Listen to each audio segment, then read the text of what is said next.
কাছে বিদায় নিতে, আমার মার কাছে বিদায় নিয়ে ছুটে যাবো আমরা ছয় গাছতে স্নান করার জন্য। তুমি ছুটে যা।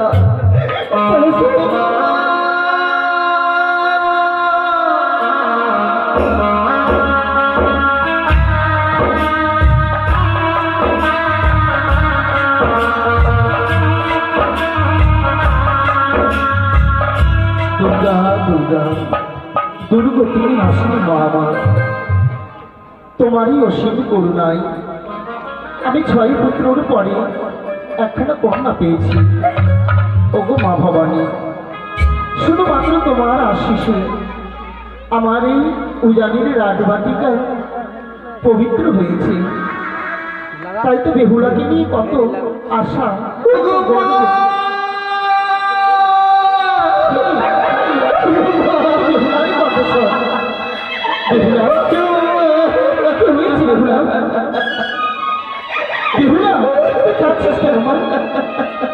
কি হয়েছে বল?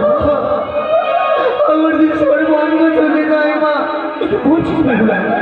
জানো মা জানো, বল মা। ধুলো খেলার জন্য গেছিলাম মাঠে, কিন্তু এক রাখাল এসে আমার অঙ্গে ধুলো পড়া দিয়েছে মা। সেই ধুলো পড়ার জন্য সর্বনাশ করে এসেছিস মা।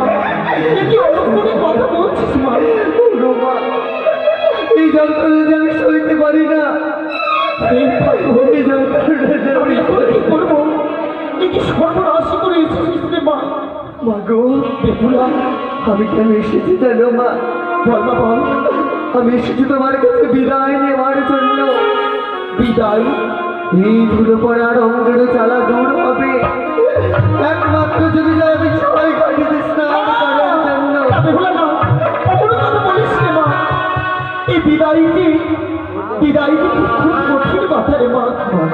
বিদায়ের আগে আরেক নাম বিচ্ছেদ বেদনা। এই বিদায়ের কথা শুনে আমার এই কাঁপিত হৃদয় যেন কেন কেঁপে ওঠে। কিন্তু মা, যাস রে মা, বেঁধে যেতে চাই। ও আমি ছয় ঘাটির স্নানে বেহুলা ওই কি চাব গো মাতা,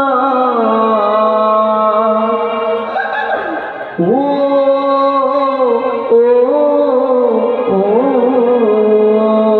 বেহুলা, আমি ছয় ঘাটির স্নানে ও কি যাব গো মাতা, ও ও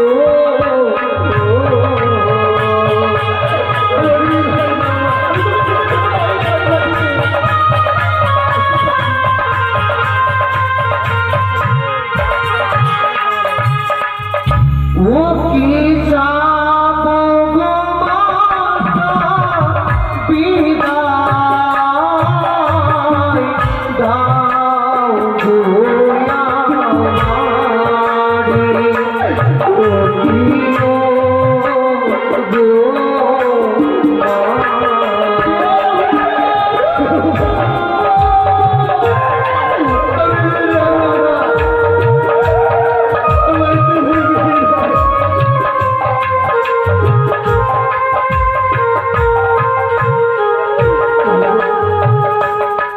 ওগি ছয় ঘাটি শিরায়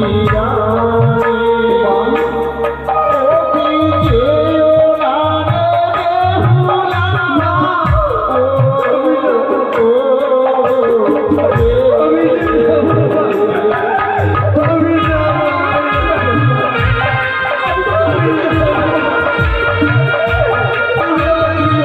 বেহুলা,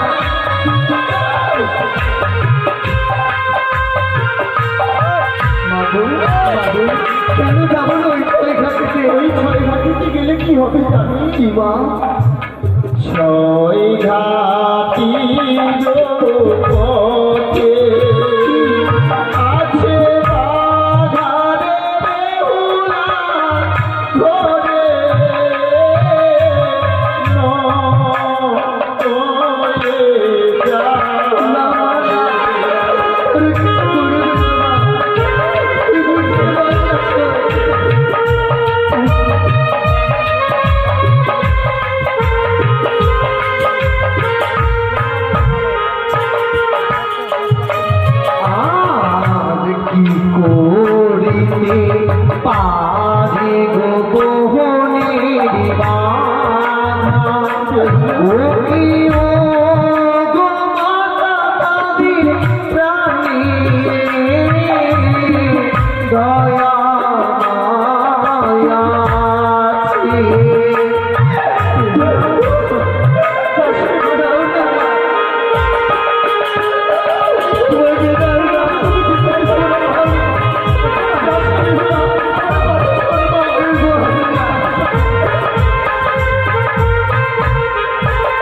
তাদেরও তো মনে প্রাণে দয়া মায়া আছে, তাই তো আমায় কিছু করবেন না মা। শুধু তাই নয় রে মা, শুধু তাই নয়। আর কি মা? ওই পথে আর কি ভয়ঙ্কর জিনিস আছে জানি? কি মা? ওরে ছয় ঘাটি গো পথে আছে